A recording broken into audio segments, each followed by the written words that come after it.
오늘 주시는 하나님의 말씀 요한복음 11장 25절 26절 말씀입니다. 예수께서 이르시되 나는 부활이요 생명이니 나를 믿는 자는 죽어도 살겠고 무릇 살아서 나를 믿는 자는 영원히 죽지 아니하리니 이것을 내가 믿느냐. 아멘. 코로나 시대가 지속되면서 주님은 어떻게 우리를 인도하실까? 이 부분을 놓고 더욱 기도하게 됩니다. 코로나 이전까지만 해도 교회에서 무언가를 준비할 때 계획을 미리 세웁니다. 1년 전, 2년 전 그 날짜를 정하죠. 그리고 각 부서에서는 그 부서에서 행하려고 하는 그 행사에 따른 재정 계획도 세웁니다. 한 사람당 선물이 얼마고, 진행할 때 이동비가 얼마고, 이 일을 할 때 얼마가 들겠다. 참여 인원은 예상 인원 50명이다, 70명이다, 100명이다. 그러면 이제 사람당 곱하기 얼마. 그래서 그것을 이제 합산을 하는 거죠. 그래서 계획표를 보게 되면 항상 비골 안에는 그러한 계산들이 이렇게 잘 되어 있어요. 그게 잘 되면 잘된 계획서라고 그렇게 생각을 했습니다. 그리고 그렇게 계획한 것들은 그 날짜에 큰 변동 없이 어느 정도는 진행이 되었습니다. 그런데 이제는 그렇게 할 수도 없고 그렇게 해서 되지도 않습니다. 그렇게 해서는 이제 넘어설 수도 없는 시대가 왔습니다. 그러면 이러한 때에 주님은 우리를 어떻게 이끄실까? 주님께서 우리에게 핵심 영적인 키워드를 주십니다. 영적인 핵심 가치를 중심으로 말씀하십니다. 이 부분이 분명하면 어떠한 것을 했다 안 했다 그게 중요한 게 아니에요. 왜냐하면 영적 핵심 가치가 분명하면, 그 영적 핵심 키워드를 분명히 받으면 새로운 계획들은 계속해서 나올 수 있기 때문에 그렇습니다. 주님은 우리 교회에 예수님과의 동행이라고 하는 영적 핵심 키워드를 주셨습니다. 주님의 음성이었고 아멘으로 받았습니다. 그래서 우리의 표어가 삶의 모든 영역에서 예수님과 동행하라 입니다. 예수 동행의 은혜 안에서 주님은 사명이라고 하는 영적 핵심 키워드를 말씀하셨습니다. 사명은 무엇입니까? 예수 동행의 증인으로 사는 것이 사명입니다. 십자가와 부활의 증인으로 사는 것. 삶의 모든 영역에서 부활의 증인으로 사는 것이 우리의 사명입니다. 부활의 증인으로 사는 삶의 영역이 어디까지인가? 땅 끝까지 가서 증인이 되라고 하셨습니다. 그래서 내가 내 돈 들이고 내 에너지, 내 시간 들이면서 땅 끝까지라도 가서 그곳에서 십자가와 부활의 증인으로 사는 것입니다. 사명이기 때문입니다. 하나님은 계속해서 기도하는데 요즘 생명이라고 하는 생명 영적 키워드를 계속해서 말씀하십니다. 예수 동행의 은혜 안에서 사명과 생명으로 살라고 말씀하십니다. 이 음성을 제가 들을 때 주님께서 왜 생명을 자꾸 말씀하실까 기도하시면 생명이란 단어, 이 가치를 왜 계속해서 말씀하실까? 제가 주님 앞에 묻습니다. 먼저는 영혼을 더욱더 구원하라고 하는구나. 이것은 분명한 것입니다. 그래서 제가 아멘으로 받았습니다. 지금 코로나로 인해서 전도 안 해도 되지. 코로나니까 전도 어쩔 수 없이 못하는 거지. 그렇게 하고 영적으로 무장 해제하고 있을 때가 아닙니다. 오히려 더 이때에 생명을 생각하고 관계 전도의 문을 열어가면서 전도를 해야 될 때구나. 왜냐하면 영적으로 지금 이 시대가 더 갈급하기 때문입니다. 물을 못 마시고 갈증이 있는 사람들이 더 목이 말라서 죽을 지경에 이르렀으면 어떻게든지 물을 마시게 해야 되는 거잖아요. 지금 영적 상황이 그렇습니다. 영적으로 더 갈급한 시대이기 때문에 이때 관계 전도를 더욱 열어가야 합니다. 관계 전도에 더욱 힘을 다하시기를 축원합니다. 그러면 방역 수칙을 잘 지키면서도 전도할 수 있는 문들을 주님께서 반드시 열어주시는 것입니다. 또 주님께서 왜 생명의 키워드를 자꾸 말씀하시는가 할 때 하나님께서 주신 우리 육신의 생명의 가치를 잘 지키는 그러한 일도 주님께서 원하시는구나, 그러한 생각도 하고 그것이 무엇이 있는지 기도하게 됩니다. 또 하나는 혹시 하나님께서 창조하신 이 환경 선교를 우리 교회가 한 걸음 내디디라고 주님께서 계속해서 생명이란 말씀을 하시는 거 아닌가? 기후 위기가 지금 이 시대에 굉장히 어려운 가운데 있는데 그래도 우리 교회가 일회용품이라도 10%라도 줄이는, 일상에서 10%라도 줄여나가기 위해서 애쓰는 그러한 환경 선교의 조그만 한 걸음이라도 내디디라고 주님께서 이 생명이라고 하는 단어를 자꾸 기도할 때마다 나에게 말씀하시는 건 아닌가, 그렇게 생각하면서 주님 앞에 묻고 있습니다. 그런데 기도하는데 주님께서는 이러한 것들보다 먼저 저에게 생명의 영적 키워드를 통해 말씀하시는 것이 있었습니다. 그것은 지금 네가 부활 생명으로 살고 있는지를 점검하라는 것입니다. 성도들도 지금 부활 생명으로 살고 있는지를 점검해라. 그걸 빨리 점검해봐라. 주님께서는 저에게 이 마음을 더욱 부어 주셨습니다. 사람들이 말할 때 이것은 내 생명과도 같다, 이것을 생명처럼 여기는 것, 그러한 것들이 있습니다. 피아노 연주자에게는 생명과도 같이 여기는 것이 자신의 손가락이라고 할 수 있을 것입니다. 성우는 자신의 목소리를 생명과도 같이 여길 것입니다. 기술자는 자기의 기술을 생명과도 같이 여길 것입니다. 어떤 사람은 자존심을 자기 생명처럼 여기는 사람이 있습니다.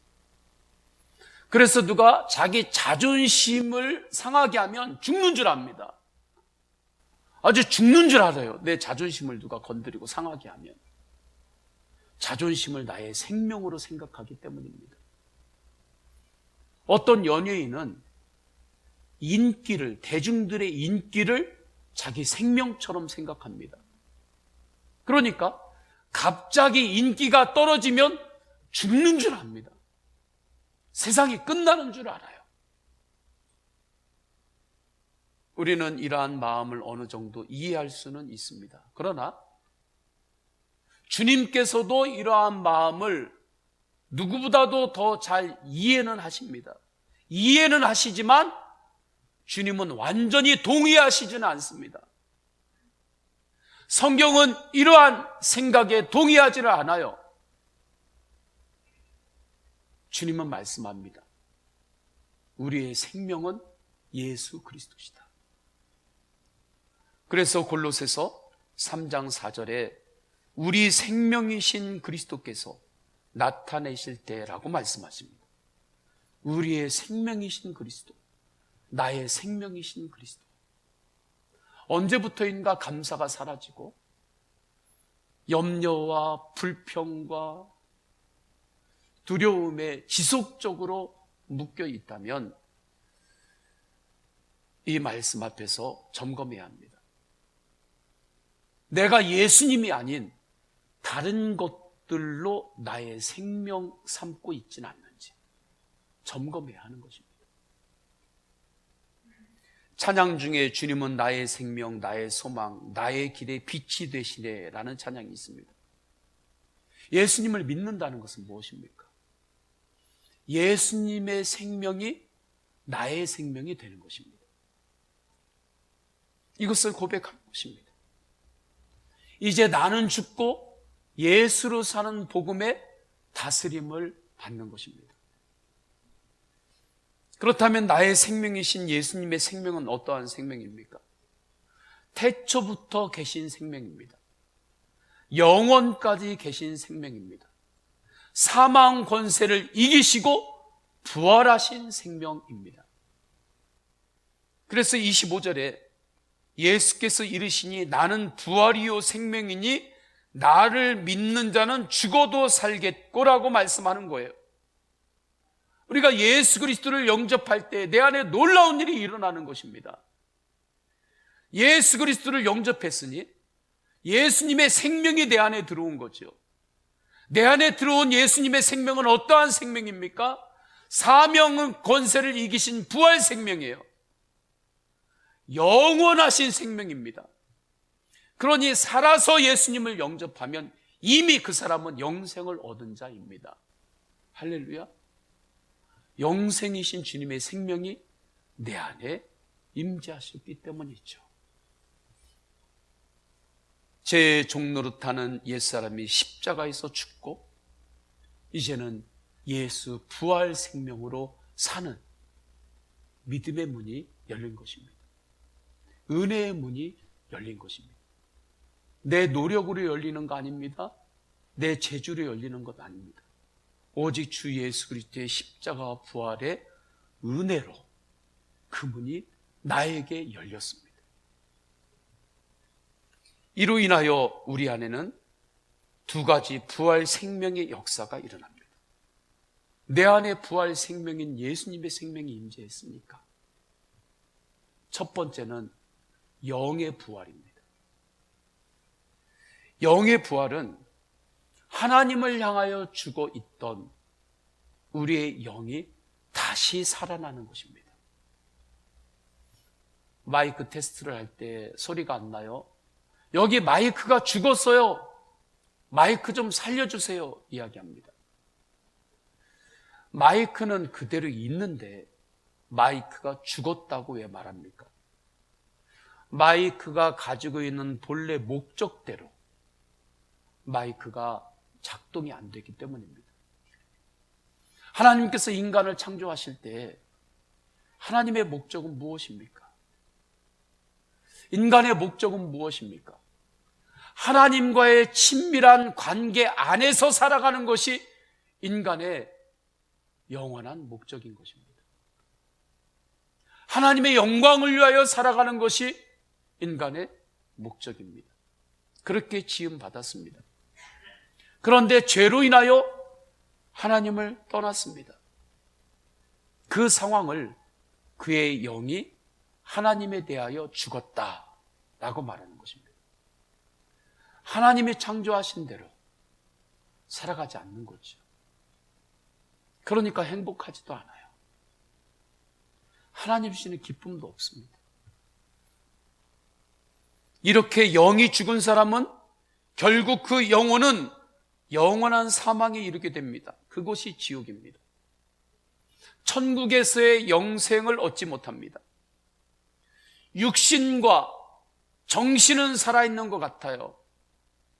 내 성질은 살아있는 것 같아요. 그러나 하나님께 대하여 나의 영은 죽은 것입니다.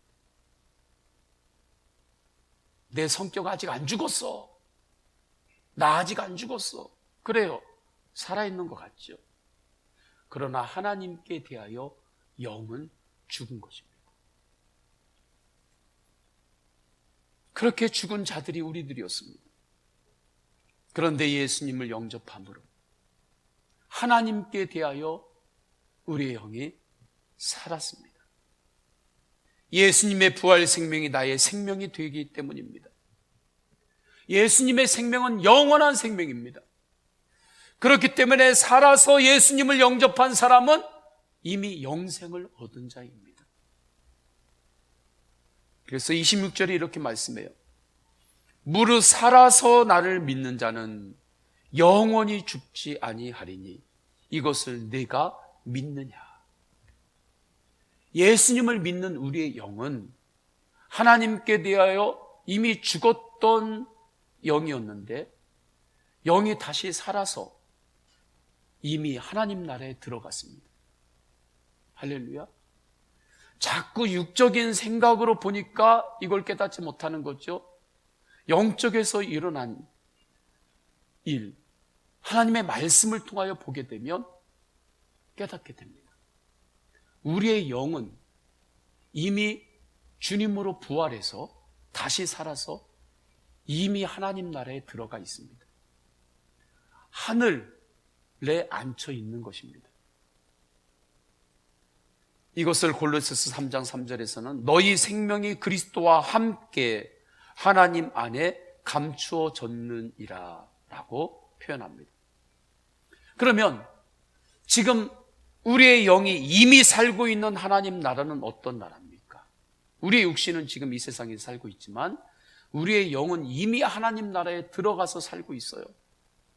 우리의 영이 지금 들어가 살고 있는 그 하나님의 나라는 주님께서 우리의 모든 눈물을 닦아주시는 나라입니다. 하나님의 사랑의 다스림을 받는 나라입니다. 하나님을 기쁨으로 예배하는 나라입니다. 하나님으로 기뻐하는 나라입니다. 기쁨에 대해서 잘 알아야 돼요. 우리가 예수 그리스도를 영접함으로 주님께서 내 안에 임재하셨습니다. 하나님께서 내 안에 임재하신 거예요.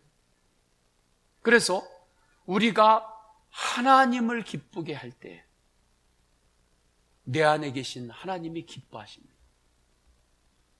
내 안에 계신 하나님이 기뻐하시니 그 하나님의 기쁨으로 내가 기쁜 것입니다.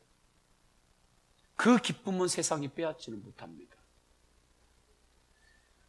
내가 기뻐하는 것을 어떻게든지 찾아가지고 그거 하나라도 더해서 내가 좀 기쁜 인생을 살겠다 하는 것은 길 잘못 잡은 것입니다. 바닷물로 목 죽이는 것하고 똑같습니다. 내가 하나님을 기쁘게 해드리고 하나님으로 내가 기뻐할 때 내 안에 계시는 주님의 영, 내 안에 임재한 예수 그리스도께서 기뻐하심으로 내가 기뻐하는 것입니다. 그 기쁨은 하늘의 기쁨입니다. 먹어도 기쁘고 못 먹어도 기쁩니다. 하나님의 나라는 하나님의 영광을 위하여 사는 나라입니다. 나의 영광이 아닌 하나님의 영광을 위하여 사는 나라입니다. 말씀의 다스림을 받는 나라입니다. 주님으로 인하여 부족함이 없는 나라, 푸른 초장과 쉴만한 물가가 있는 나라입니다. 우리의 영은 이미 그 나라의 지성소에 들어가 있습니다. 이것을 너희가 믿느냐?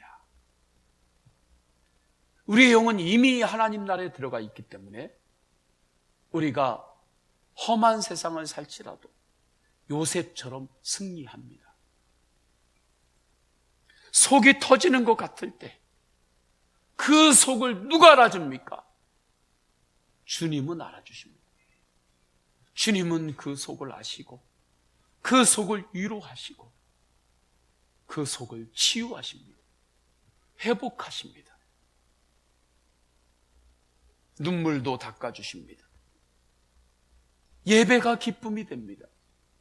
생명을 걸고 예배합니다. 나의 영광이 아닌 하나님의 영광을 위하여 살아갑니다. 그 사람은 광야에서도 푸른 초장을 만납니다. 그가 가는 곳마다 선한 일들이 나타납니다. 주보에 나와 있는 매일 말씀 묵상 큐티 본문이 있습니다. 요즘 출애굽기의 본문입니다.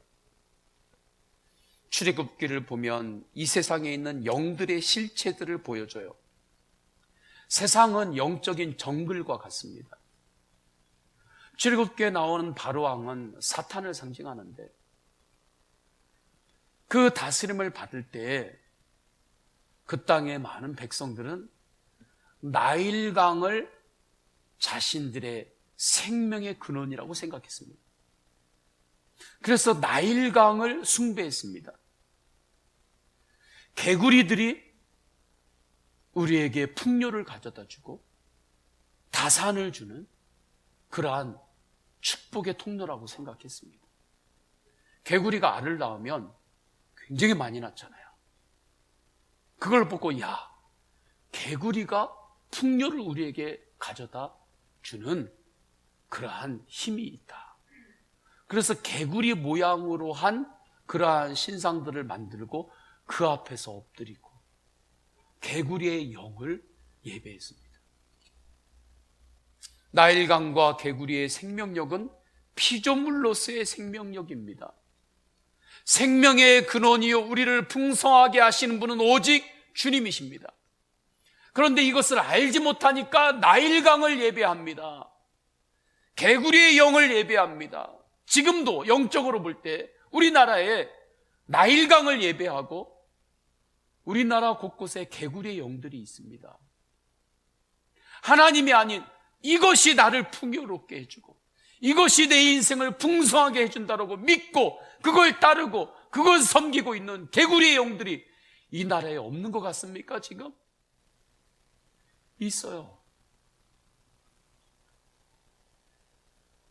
그래서 하나님은 하나님의 하나님됨을 알게 하시려고 나일강을 치십니다. 개구리의 영들을 치십니다. 개구리의 영들이 곳곳에서 나와 스물스물 나와서 죽습니다. 이어서 파리떼의 재앙을 내리시죠. 그때 놀라운 일이 일어납니다. 하나님께서 하나님의 백성들이 살고 있는 고센 땅을 구별하여 보호하십니다. 하나님의 백성들이 있는 곳에서 선한 일들이 나타납니다. 선한 일들이 일어납니다. 출애굽기 9장 22절 그날에 나는 백성이 거주하는 고센 땅을 구별하여 그곳에는 파리가 없게 하리니 이로 말미암아 이 땅에서 내가 여호와인 줄을 내가 알게 될 것이라. 왜 하나님은 애굽에서 고센 땅을 구별하셔서 그곳에는 파리가 없게 하셨는가? 그곳에는 왜 파리떼가 임하지 않도록 막아주셨는가? 이유는 하나님께 속한 하나님의 백성들이 그곳에 거주하고 있었기 때문입니다. 그래서 이렇게 말씀한 거예요. 그날에 나는 나의 백성이 거주하는 고센 땅을 구별하여 그곳에는 파리가 없게 하리니. 이와 같이 부활 생명으로 사는 성도에게는 반드시 하나님의 보호하심이 있습니다. 하나님의 구별하심이 있습니다. 하나님께서 우리의 생각을 보호하여 주십니다. 하나님께서 성도의 마음을 보호하여 주십니다. 삶의 모든 영역에서 선한 일이 일어납니다. 성령의 열매가 자라게 되고 성령의 열매가 풍성하게 맺히게 됩니다. 사랑과 인내와 오래 참음과 절제와 하나님이 주시는 성령의 열매들이 풍성하게 자랍니다. 절제할 수 없을 때 절제하게 주님께서 힘을 주십니다. 인내할 수 없을 때 인내할 수 있는 힘을 주시고 사랑할 수 없을 때 사랑할 수 있는 힘을 주시고 감사할 수 없을 때 감사할 수 있는 힘을 주님께서 성도들에게 주시는 것입니다. 우리를 구별하셔서. 그런데 의외로 이 놀라운 축복을 누리지 못하는 성도들이 많습니다. 왜 그럴까요? 내 삶에 예수님이 아닌 다른 것들을 나의 생명처럼 여기고 살기 때문입니다. 예수님이 아닌 다른 것들을 나의 생명과도 같이 여기고 있지는 않습니까? 그러한 것들이 한두 개가 아니고 혹시 많이 있지는 않습니까? 그러한 것들이 깨달아진다면 이렇게 선포하십시오. 너는 그것은 내 생명이 아니다. 예수님만이 내 생명이시다. 네가 나에게 조금 좋은 것들을 주는 것 같지만, 나를 편하게 해주는 것 같지만, 생명과 기쁨을 얻는데 네가 꼭 필요하지는 않다. 오직 예수 그리스도만이 나의 생명이요 나의 기쁨이다. 그때 놀라운 일이 일어납니다. 열왕기상 17장에 나오는 사르밧 여인의 이야기를 나눕니다. 시온 사르밧에 한 여인이 살고 있습니다. 극심한 가뭄이 들었습니다. 먹을 것이 없습니다. 여인에게는 아들이 있습니다. 떡을 해먹을 수 있는 통을 보니까 가루가 조금밖에 안 남았어요. 떡을 만들 수 있는 병에 기름을 보니까 조금밖에 없어요. 그 여인에게 무엇이 생명입니까? 통 속에 있는 떡가루. 떡가루가 나의 생명이고, 우리 가정의 생명은 이 병에 있는 기름이 나의 생명이라고 말할 때 그걸 누가 뭐라고 할 수 있습니까? 정말 떡가루가 생명인 거죠. 그런데 그때 하나님께서 말씀을 주신 엘리사를 보내십니다.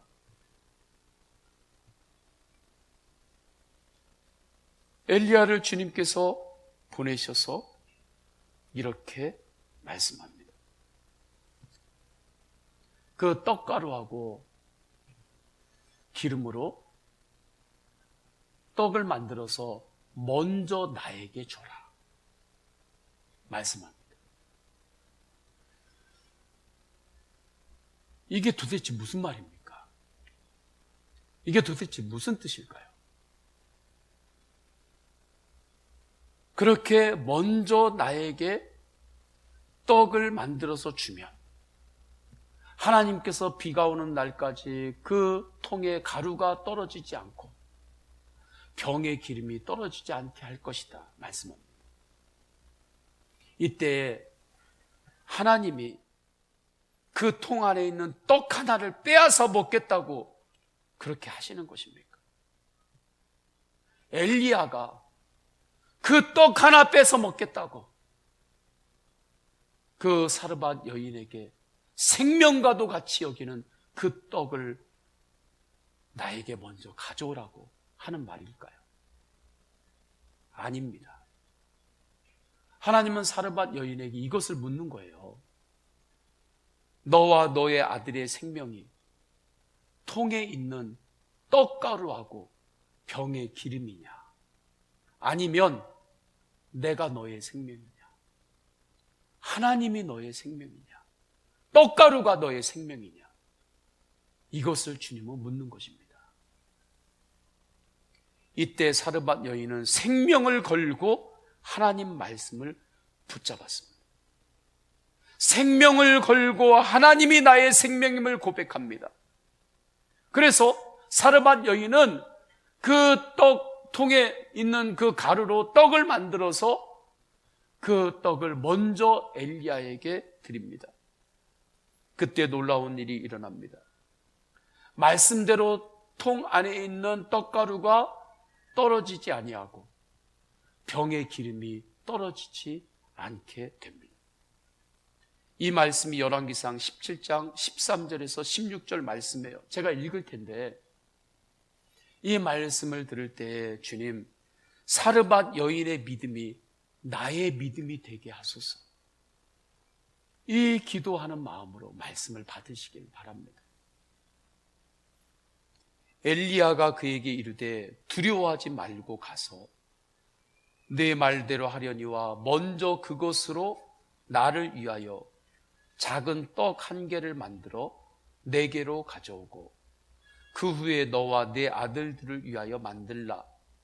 이스라엘의 하나님 여호와의 말씀이 나 여호와가 비를 지면에 내리는 날까지 그 통의 가루가 떨어지지 아니하고 그 병의 기름이 없어지지 아니하리라 하셨느니라. 그가 가서 엘리야의 말대로 하였더니 그와 엘리야와 그의 식구가 여러 날 먹었으나 여호와께서 엘리야를 통하여 하신 말씀같이 통의 가루가 떨어지지 아니하고 병의 기름이 없어지지 아니하니라. 통의 가루가 나의 생명이 아니라 주님이 나의 생명입니다 고백할 때 정말로 주님이 사르밧 여인의 생명이 되어 주셨습니다. 선한 일을 나타내 보이셨습니다. 이 놀라운 영적 진리에 눈이 열리고 마음이 열리면 나타나는 특징이 있습니다. 거룩한 소원을 갖게 됩니다. 하나님의 영광을 위하여 살고 싶은 소원이 생깁니다. 생명을 걸 정도의 소원. 내가 죽도록 충성하고도 아깝지 않고 죽도록 충성하고도 기쁜 그 소원, 그 소원이 내 안에 있게 되는 것입니다. 빌립보서 2장 13절 너희 안에 행하시는 이는 하나님이시니 자기의 기쁘신 뜻을 위하여 너희에게 소원을 두고 행하게 하시나니. 성도님들에게 소원이 있나요? 우리 청소년들 가운데 소원이 있나요? 청년들에게 소원이 있나요? 그 소원이, 우리 성도님들에게 있는 그 소원이 정말 생명을 걸 정도의 소원입니까? 여러분이 죽도록 충성해도 아깝지 않고 죽도록 충성해도 기쁨이 있는 그러한 소원이 지금 성도님들 안에 있습니까? 저의 소원은 삶의 모든 영역에서 예수님과 친밀하게 동행하는 것입니다. 평생 동안을 하나님을 전심으로 예배하는 것입니다. 하나님의 음성을 듣고 하나님께서 말씀하신 사명을 완수하는 것입니다. 정말 생명을 걸 정도의 소원입니다. 죽도록 충성하고도 아깝지 않고 죽도록 충성하고도 기쁨이 있는 소원입니다. 저는 우리 성도님들 안에 내 생명을 걸 수 있는 소원, 죽도록 충성해도 아깝지 않는, 죽도록 충성하고도 기쁨이 있는 그러한 소원으로 사시기를 축복합니다. 그런데 문제가 있습니다. 주님 주신 그 소원이 너무 어려운 것 같습니다. 삶의 모든 영역에서 주님과 동행하는 것, 내 재주와 내 인격으로는, 내 성질로는 그게 너무나 어렵습니다.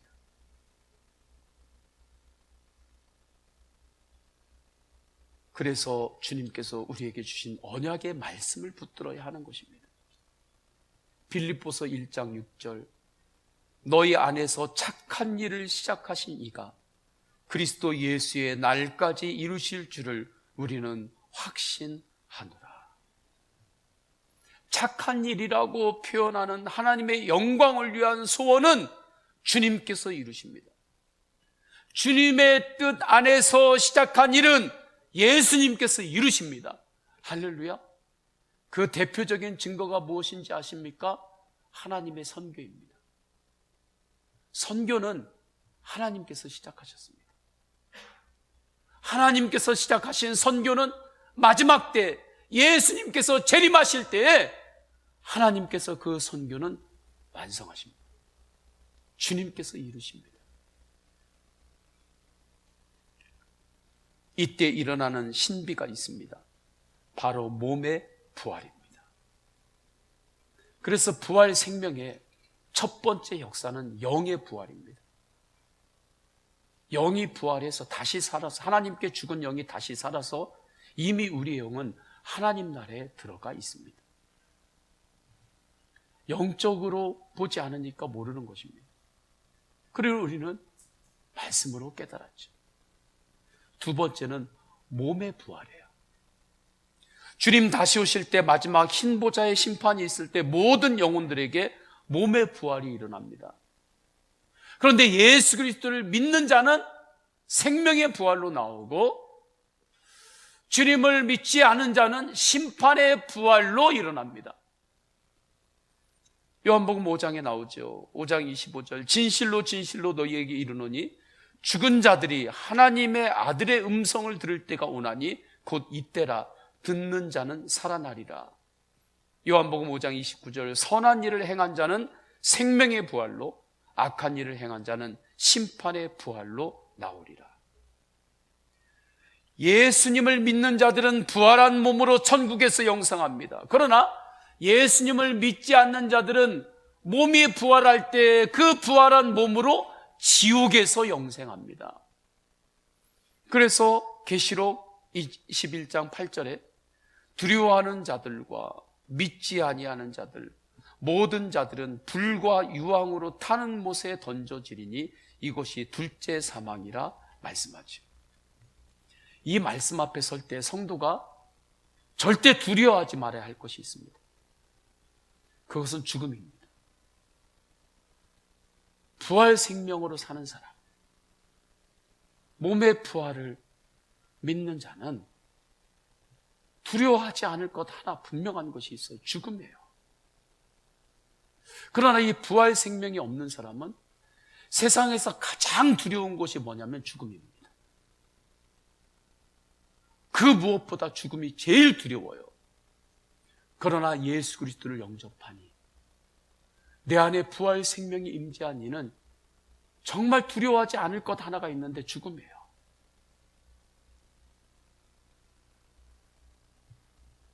우리가 잠을 잘 때 숙면을 취할 때 있죠. 숙면을 취하고 깊은 잠에 들었다가 눈을 뜨면 개운하잖아요. 몸이 개운하고 기분도 좋아져가지고 빙그레 웃죠.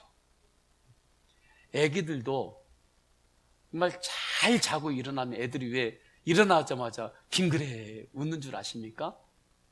잠을 잘 자서 그래요. 하나님은 믿는 자의 죽음을 잠들었다 말씀합니다. 우리가 죽을 때 눈을 감으면 그 다음에 바로 눈을 떠요. 그때 천국에서 눈을 뜹니다. 그때 우리는 너무나 개운하고 천국에서 우리는 웃으면서 눈 뜰 거예요. 그러니까 부활 생명으로 사는 사람, 몸의 부활을 말씀으로 믿고 확증한 성도는 정말 두려워하지 않을 것 하나 있는데 죽음입니다. 죽음을 두려워하지 않기를 축원합니다. 근데 죽음을 두려워하는 대신에 한 가지 우리가 이 땅에서 마음에 품고 살아야 하는 것이 있습니다. 죽음을 두려워하는 대신에 하나님 앞에서 살아있을 때 이 땅에서 내가 어떻게 살 것인지에 대한 거룩한 고민은 필요합니다. 이것을 하나님 뜻대로 하는 고민이다 말하는 거예요. 세상 근심은 사망을 이루지만 하나님 뜻대로 하는 근심은 구원에 이르게 됩니다. 왜 그렇습니까? 세상 근심에는 기도가 없어요. 그냥 근심만 하는 것입니다. 세상 근심에는 회개도 없어요. 그러나 하나님의 뜻대로 하는 근심에는 반드시 기도가 따릅니다. 그리고 회개가 있습니다. 그래서 고린도후서 7장 10절에 이렇게 말씀합니다. 하나님의 뜻대로 하는 근심은 후회할 것이 없는 구원에 이르게 하는 회개를 이루는 것이요, 세상 근심은 사망을 이루는 것이니라. 하나님의 영광을 위해서 청소년기를 어떻게 보내는 것이 잘 보내는 것인지 고민하고 기도해야 하는 것입니다. 우리 10대들이 있죠. 내가 하나님 앞에서 한번 지나가면 다시 오지 않는 이 10대를 하나님 앞에서 내가 어떻게 사는 것이 잘 사는 것인지 이것을 고민할 줄도 알아야 되고, 그리고 기도하며 사는 것이 복입니다. 하나님 앞에서 청년기를 어떻게 보낼지, 하나님 앞에서 장년기를 어떻게 보낼지, 하나님 앞에서 노년기를 어떻게 보낼지, 하나님께서 나를 부르시면 그때 내가 어떤 모습으로 하나님과 만날지를 생각하면서 살아야 됩니다. 생각하면서 기도해야 합니다. 하나님께서 나를 부르실 때 내가 그때 어떤 모습으로 하나님과 만날까? 그것을 준비하셔야 돼요. 이것이 하나님의 뜻대로 하는 근심입니다. 이 근심은 기도가 있는 근심이요, 회개가 있는 근심이기 때문에 하나님의 뜻대로 내가 어떻게 살 것인가, 이것을 생각하고 기도하는 이에게는 하나님이 주시는 놀라운 문들이 열립니다. 그렇게 하나님 앞에 기도할 때 주님이 주시는 마음을 얻게 됩니다. 반드시 주님이 주시는 감동이 있고 하나님이 주시는 음성이 있습니다. 그때 작은 순종부터 드리는 자가, 주님께 순종을 드리는 자가 복 있는 자입니다. 그게 이 땅에서 복 받는 비결입니다. 하늘의 보화를 쌓는 자입니다. 성도 여러분, 부활 생명으로 사십니까? 무엇을 좀 해도 되고 조금 못해도 괜찮습니다. 지금 이걸 내가 꼭 했냐 못했냐 이걸로 사는 세상 아닙니다. 내가 지금 살아가고 있는 이때 나에게 영적 핵심 가치가 무엇인가? 이것을 질문해야 합니다. 여러분, 가정의 핵심 가치는 무엇인가요? 기업이 있나요? 일터가 있나요? 그 일터에서 여러분이 고백하는 영적 핵심 키워드는 무엇입니까? 하나님의 영광입니까? 나의 영광입니까? 사명입니까? 야망입니까? 부활 생명입니까? 나의 생명입니까? 나의 생명처럼 여기는 것이 세상에 너무 많으면 안 됩니다. 이건 내 생명과도 같은 거야. 그것이 주님이 아니라면 십자가 앞에 내려놓으시기를 축원합니다. 예수님이 아닌 다른 것을 내 생명처럼 여기고 살면 그것이 짐이 되는 것입니다. 그게 나를 살리는 게 아니에요.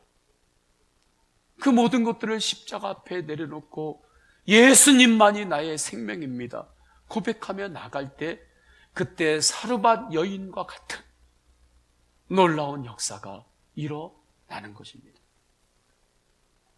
삶의 모든 영역에서 오직 예수님과 동행하며 오직 예수님만이 나의 생명임을 알고 부활 생명으로 사시기를 축원합니다. 우리 다 함께 찬양하십니다. 다 함께 찬양하실 때에 내 안에 주님의 생명샘 솟아나 눈물 골짜기 지나갈 때에 우리는 그 모든 것들을 넉넉하게 통과합니다. 머지않아 주님의 놀라운 열매를 보게 되는 것입니다. 우리 다 함께 찬양하십니다.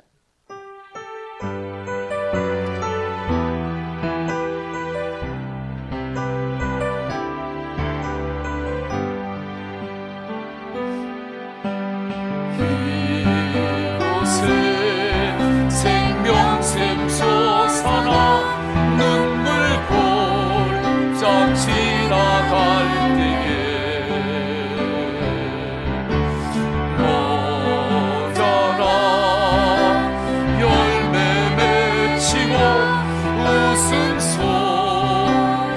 하늘이 열리고 조금 빨리 하십니다.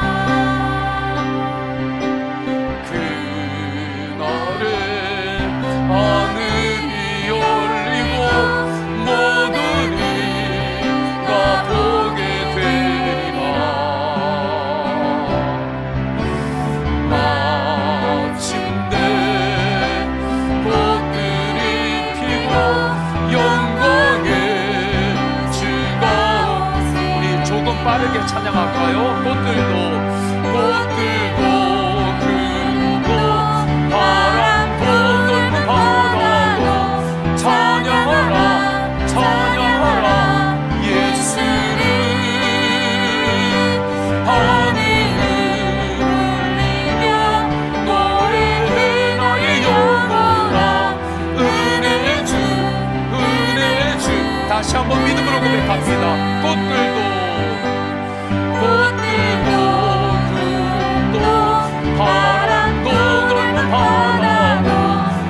말씀을 붙들고 기도하십니다. 부활 생명으로 살겠습니다. 부활 생명으로 살 때 주님, 이것이 내 생명과도 같다고, 내가 생명처럼 여기는 것이 예수님이 아니라 다른 것들이 많이 있다면 이 시간에 주님 앞에, 십자가 앞에 내려놓습니다. 주님, 내가 생명처럼 여기는 이 모든 것들을 주님이 아니라면 그 모든 것들을 십자가 앞에 내려놓습니다. 사르반 여인의 믿음이 나의 믿음이 되게 하소서. 주님 앞에 이 말씀을 붙들고 우리 다 함께 통성으로 기도하십니다. 할렐루야. 하나님 아버지, 주님께서 인도하여 주셔서 부활 생명으로 임재하셨음에 감사드립니다. 사망 권세를 이기신 예수님만이 나의 생명이십니다. 예수님이 나의 생명이십니다. 예수님만이 나의 생명이심을 고백합니다. 이것도 나의 생명 가운데 내 생명처럼 여기는 것들을 주님의 십자가 앞에 내려놓습니다. 오직 주님만이 나의 생명임을 고백합니다. 부활 생명으로 살겠습니다. 하나님의 영광을 위하여 살고 사명으로 살고 부활 생명으로 살겠습니다. 하나님 아버지, 이 은혜를 주님께서 우리를 더욱더 인도하여 주옵소서. 더욱더 주님께서 인도하여 주옵소서. 은혜의 주, 은혜의 주.